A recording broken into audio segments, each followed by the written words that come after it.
Assalamualaikum warahmatullahi wabarakatuh. Waalaikumsalam warahmatullahi wabarakatuh. Apa kabar semuanya? Alhamdulillah, luar biasa. Allahu Akbar. Alhamdulillah kita bisa ketemu lagi. Sebelumnya silakan dipimpin doa terlebih dahulu. Sebelum memulai pembelajaran pada hari ini, marilah kita berdoa terlebih dahulu. Berdoa mulai. Berdoa selesai. Dan dulu ya. Ya, Pak. Ajeng Nisa, Hadir, Pak. Lili Nisa, Hadir, Pak. dulu semua. Gak ada yang terlambat. Tidak Sebelum saya melanjutkan pelajaran, saya akan menyampaikan tujuan pelajaran. Diharapkan mampu menganalisis tentang kualitas tenaga kerja. Sudah paham materi tentang lalu, yaitu kaitannya dengan ketenaga kerjaan. Ya, silakan, Lajeng. Izin menjawab, Pak. Materi yang lalu kita mempelajari tentang apa itu ketenaga kerjaan. Yang pertama itu tenaga kerja terdidik, terlatih, tidak terdidik, dan juga tidak terlatih. Contoh tenaga kerja terdidik adalah tenaga kerja yang diperoleh seperti guru, polisi, terus dokter. Tenaga kerja yang berkualitas itu seperti Itu tenaga kerja yang memiliki keterampilan dan bekerja sesuai bidangnya. bekerja sesuai bidangnya. Yang cara meningkatkan kualitas tenaga kerja dari pemerintah, pihak swasta dan individunya sendiri. Upah itu adalah kompensasi yang diberikan oleh perusahaan. Nanti kaitannya dengan permasalahan ya, kaitannya dengan kualitas tenaga kerja, upah dan pengangguran. Ini saya bagikan LKPD terlebih dahulu, nanti tapi jangan berkelompok dulu ya. Ini saya bagikan biar lebih mudah, nanti kelompoknya ini. Jadi langsung 4 orang atau 3 orang. Ini yang saya bagikan adalah ketuanya. Permasalahannya apa sih? Kita lihat di tayangan video. Maka dari itu dibutuhkan tenaga kerja yang berkualitas. Pertama, pemberian materi dan wawasan. Yang menjadi masalah ini ternyata ditolak oleh Serikat Buruh, Konfederasi Serikat Pekerja Indonesia atau KSPI ini menolak. Tadi kaitannya dengan PAH ya, dengan sistem yang akan diterapkan. Sekarang kaitannya dengan pengangguran. Startup telah men-PHK 15.000 pegawainya pada bulan Mei ini. Alasannya adalah adanya penurunan dan perlambatan pendanaan sehingga dilakukan penyesuaian dan perubahan strategi bisnis. Yang ditanyakan kaitannya dengan video tadi, tidak akan berkelompok. Gimana gitu kita? Ini kan tadi saya cari di internet dan buku itu berbeda loh, Pak. Jadi itu disuruh semua atau Ya, ditulis semua. Itu kan bisa dari internet, bisa dari sumber lain, dari buku misalnya, ya, atau dari berbagai sumber ya. Itu silakan digabungkan mana tambahannya dan mana yang sama tidak digabungkan. Silakan presentasi. Assalamualaikum warahmatullahi wabarakatuh. Waalaikumsalam warahmatullahi wabarakatuh. Kami dari kelompok 1, di sini kami akan mempresentasikan hasil dari diskusi kelompok kami. Kami akan menjawab pertanyaan nomor 1, 2, dan pertanyaan nomor 3. Saya Siti Aisyah sebagai moderator. Dan di samping saya ada teman saya Anita akan menjawab pertanyaan nomor 1. Silakan Anita. Pertanyaan yang pertama, bagaimana meningkatkan kualitas tenaga kerja? Perlu ada untuk meningkatkan mutu tenaga kerja dari pihak pemerintah, pihak swasta atau perusahaan, dan individu. Yang pertama, melalui peran pemerintah, upaya meningkatkan mutu yaitu mendirikan berbagai pusat latihan tenaga kerja. Tidak hanya itu, perusahaan pemerintah juga melakukan studi banding, memberikan modal usaha, dan mengevaluasi sumber daya manusia. Selanjutnya, kedua, melalui pihak swasta atau perusahaan. Upayanya adalah bekerja sama antara kampus atau sekolah. Jadi, perusahaan itu menyediakan memberikan peluang bagi siswa atau mahasiswa untuk menyediakan kerja praktik atau magang di perusahaan yang sudah ditentukan. Selanjutnya, yang ketiga, melalui individu. Langkah yang harus dilakukan untuk meningkatkan mutu dirinya, yaitu poin yang pertama, membekali diri sendiri dengan berbagai hal yang dikehendaki oleh perusahaan. Yang kedua, menanamkan jiwa wirausaha. Terima kasih. Pertanyaan nomor 2 akan dijelaskan oleh Zaskia. Baik, pertanyaan nomor 2 adalah apakah dampak yang ditimbulkan terkait rendahnya kualitas tenaga kerja? Apabila kualitas tenaga kerja rendah, akan mengakibatkan pekerjaan yang diminta oleh suatu organisasi tidak sesuai dengan harapan, sehingga membuat tingkat produktivitas rendah dan upah yang diterima juga tidak sesuai dengan harapan kerja. Adapun beberapa contoh dari dampak rendahnya kualitas tenaga kerja yaitu yang pertama, semakin banyaknya pengangguran, yang kedua, rendahnya jumlah tenaga ahli, dan yang terakhir, memungkinkan masuknya warga negara asing atau WNA yang kualitasnya lebih tinggi dibandingkan tenaga kerja Indonesia. Terima kasih. Pertanyaan terakhir akan dijelaskan oleh Dwi Atika. Untuk pertanyaan yang nomor 3, yaitu dampak positif dan negatif dari diciptakannya Undang-Undang Cipta Kerja. Yang pertama, saya akan menjawab dampak positif dari rancangan Undang-Undang Cipta Kerja.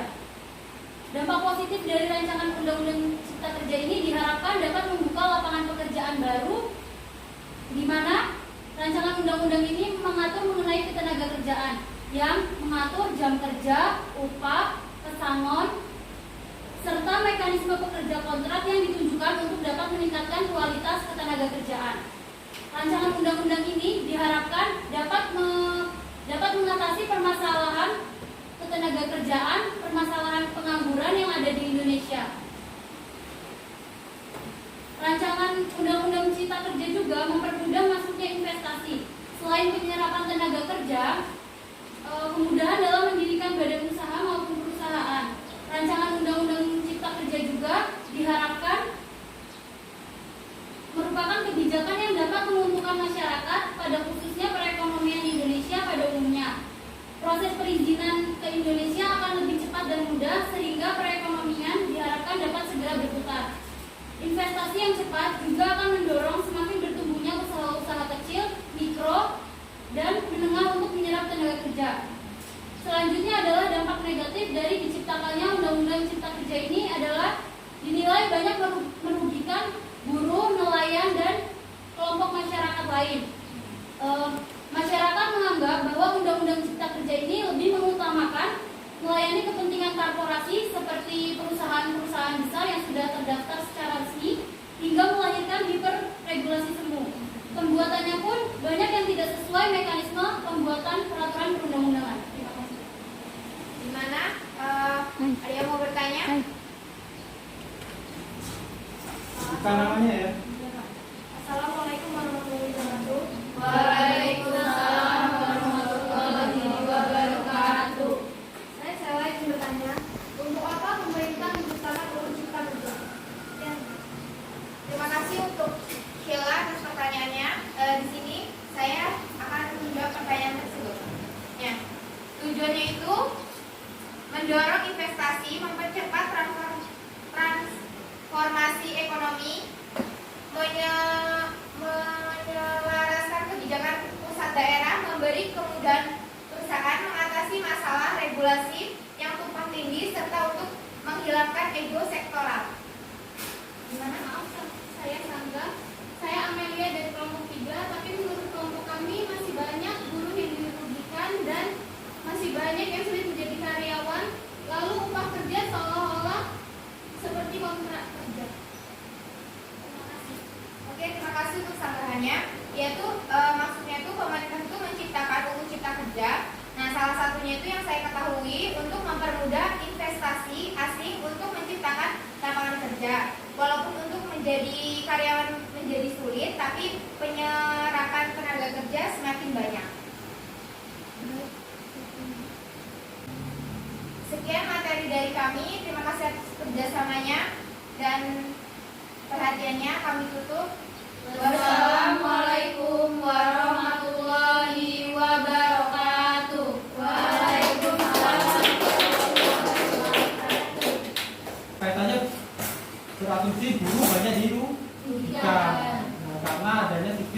kontrak. Nah, ini adalah salah satu bentuk terobosan pemerintah ya. Memang ada dampak positif dan dampak negatifnya. Bisa saja beranggapan seperti tadi, karena kita tidak selama 1 bulan itu belum tentu mendapatkan bayaran penuh. Tetapi dengan bayaran penuh tersebut, mungkin perusahaan juga merasa dirugikan. Tujuan pemerintah sebenarnya juga baik. Dengan hal seperti itu, sebenarnya akan menarik investasi asing ya, agar ke Indonesia. Tujuannya apa? Menyerap tenaga kerja.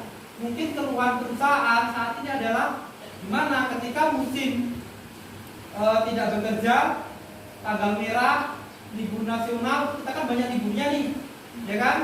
Nah, mungkin perusahaan-perusahaan itu mengalami kerugian, sudah memberikan THR, ya kan? Nah, terus upahnya sudah disesuaikan, tidak boleh dikurangi walaupun itu tanggal merah, cuti, misalnya cuti yang sesuai dengan peraturan, ya kan? Nah, itu mungkin dengan begitu banyak perusahaan-perusahaan yang keberatan. Maunya seperti ini terus nggak ada investasi asing, sementara kita belum bisa menciptakan lapangan pekerjaan. Oke, yang bisa bekerja. Bagaimana dengan yang tidak bekerja? Maksud pemerintah bagus, memang belum terkena dampak. Tetapi dengan itu tadi, adanya investasi asing, pembangunan tol, yang tetangganya tadi nggak kerja menjadi bekerja. Walau ini ada, silakan dikerjakan ya. Nanti kalau sudah selesai dikumpulkan. Jangan lupa dikasih nama. Semua?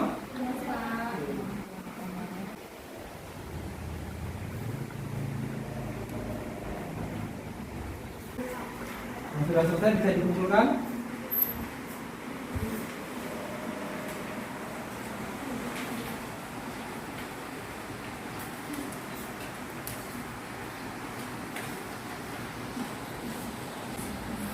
Gimana, bisa dikerjakan? Bisa. Kita kumpulkan bersama. Ini sudah ada ditanyakan lagi kan ya? Atau masih ditanyakan? Silakan kalau ada yang belum jelas. Oke, saya ingin bertanya ya.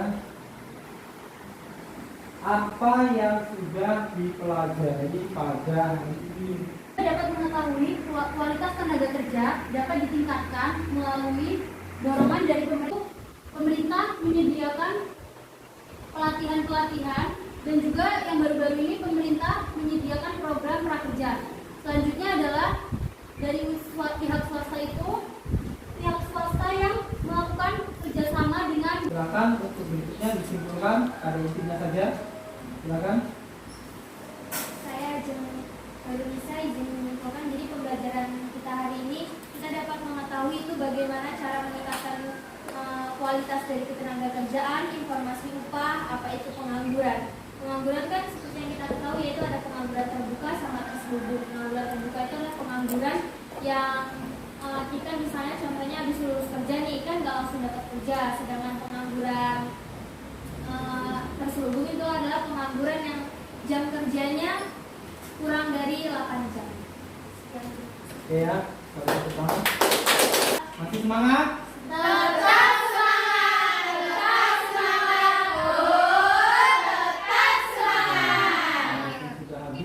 materinya ya untuk pertemuan hari ini. Kita masih semangat ya, semangat belajar ya, belajar lagi terus ya.